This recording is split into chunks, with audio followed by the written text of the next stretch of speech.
आज हम बात करेंगे दुनिया का सबसे खतरनाक और कंट्रोवर्शियल हथियार न्यूक्लियर बॉम्ब्स के बारे में। कौन बना पहले, कैसे कंट्रीज ने एक दूसरे की मदद से यह बॉम्ब्स बनाए और इंडिया ने क्यों दुनिया के रूल्स को नहीं माना। इसे पूरी कहानी में पॉलिटिक्स, दोस्ती, दुश्मनी को समझेंगे, तो वीडियो को एंड तक जरूर देखें।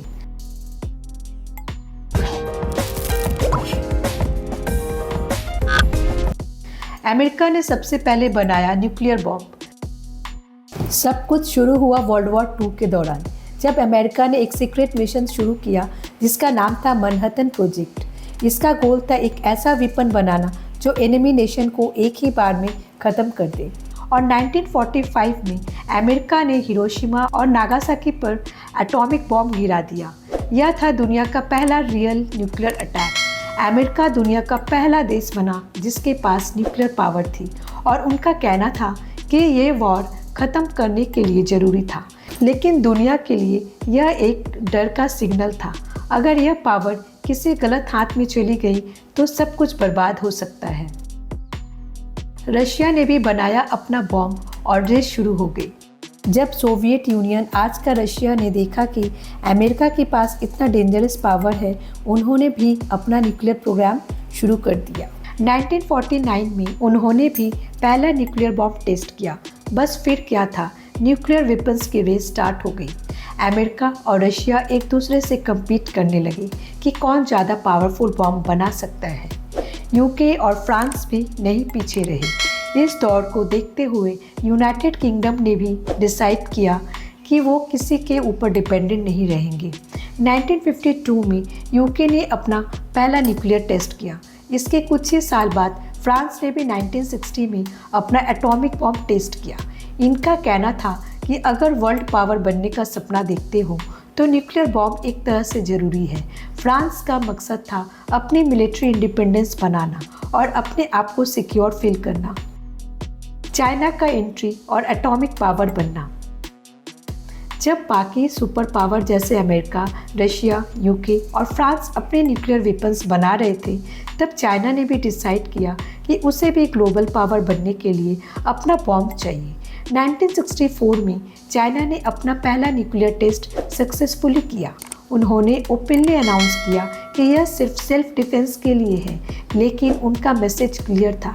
एशिया में भी अब एक और न्यूक्लियर पावर एक्टिव हो चुकी है और चाइना के पास powerful ICBMs intercontinental ballistic missiles है और वो अपने न्यूक्लियर आर्सेनल को मॉडर्नाइज भी कर रहे हैं। उनकी मिलिट्री स्ट्रेटेजी में न्यूक्लियर वेपन्स का इम्पॉर्टेंट रोल है, लेकिन इंडिया के साथ टेंशन के चलते लोग उनकी न्यूक्स को लेकर ज़्यादा अलर्ट रहते हैं।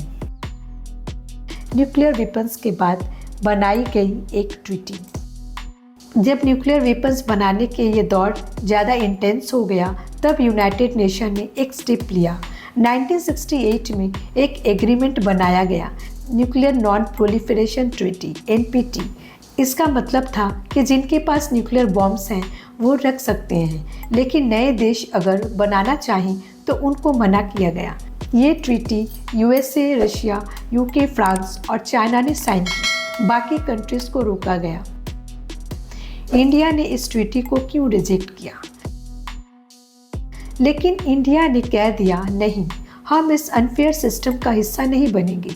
इंडिया का कहना था कि जब तक पावरफुल कंट्रीज़ अपने बॉम्ब डिस्ट्रॉय नहीं करते, तब तक दूसरे देशों को मना करना हाइपोक्रेसी है।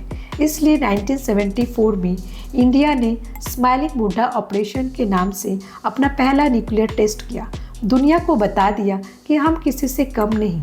लेकिन आज के डेट में इंडिया एक रिस्पॉन्सिबल न्यूक्लियर पावर माना जाता है। क्यों? क्योंकि इंडिया की पॉलिसी है नो फर्स्ट यूज़।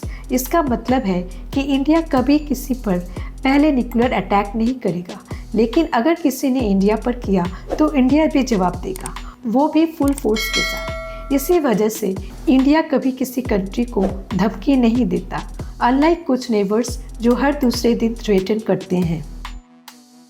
पाकिस्तान ने भी बनाया अपना न्यूक्लियर बॉम्ब। इंडिया के टेस्ट के बाद पाकिस्तान के अंदर भी टेंशन बढ़ गया। उनके लीडर्स ने ओपनली कहा, चाहे हमें घास खानी पड़े, भूखे रहना पड़े, लेकिन हम न्यूक्लियर पावर जरूर बनेंगे। पाकिस्तान ने चाइना से मदद ली और कई सीक्रेट सपोर्ट भी लिए। 1998 में उन्होंने अपने न्यूक्लियर टेस्ट किए और खुद को न्यूक्लियर पावर बनाया। नॉर्थ कोरिया का शॉकिंग स्टेप्स। और फिर आया एक और ट्विस्ट, नॉर्थ कोरिया।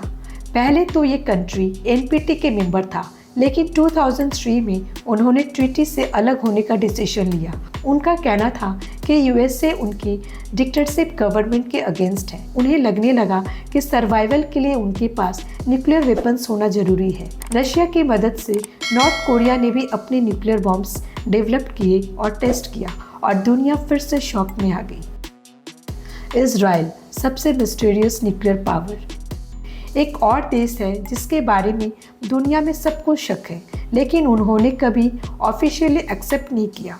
हाँ, बात हो रही है इजराइल की। माना जाता है कि इजराइल के पास भी न्यूक्लियर बॉम्ब्स हैं, लेकिन उन्होंने कभी ओपनली कंफर्म नहीं किया। सीक्रेटली उनकी न्यूक्लियर कैपेबिलिटी को दुनिया रिकॉग्नाइज करती है और उनका नाम अनऑफिशियली 9th न्यूक्लियर पावर के फॉर्म में आता है। अफ्रीका का यूनिक डिसीजंस और बाकी देश। एक अफ्रीकन कंट्री का एग्जाम्पल भी इंस्पायरिंग है, जिनके पास पहले न्यूक्लियर बॉम्ब्स थे, लेकिन उन्होंने वॉलंटरीली उन्हें डिस्ट्रॉय कर दिया और पीस का मैसेज दिया। आज दुनिया का 191 कंट्रीज एनपीटी का हिस्सा है, सिर्फ इंडिया, पाकिस्तान और नॉर्थ कोरिया छोड़कर। बाकी बड़े देश जैसे ऑस्ट्रेलिया, जापान, न्यूजीलैंड और यूरोपियन नेशंस वो इनडायरेक्टली सेफ हैं, क्योंकि यूएसए, यूके और फ्रांस उनके डिफेंस पार्टनर्स हैं। अगर कभी ज़रूरत पड़ती है तो ये न्यूक्लियर पावर्स उनका प्रोटेक्शन करेंगे। ये थी दुनिया का न्यूक्लियर बॉम्ब्स की कंप्लीट कहानी। कैसे बना पहले बॉम्ब, किसने किसकी मदद ली और किसने रूल्स तोड़कर भी अपना पावर बनाई। अगर आपको ये वीडियो इंटरेस्टिंग लगा तो लाइक शेयर ज़रूर करें। कमेंट में बताना आपका फेवरेट या सरप्राइजिंग फैक्ट क्या था, और चैनल को सब्सक्राइब करना बिल्कुल मत भूलना। मिलते हैं अगले एपिसोड में एक और आई ओपनिंग टॉपिक के साथ। Thanks for watching.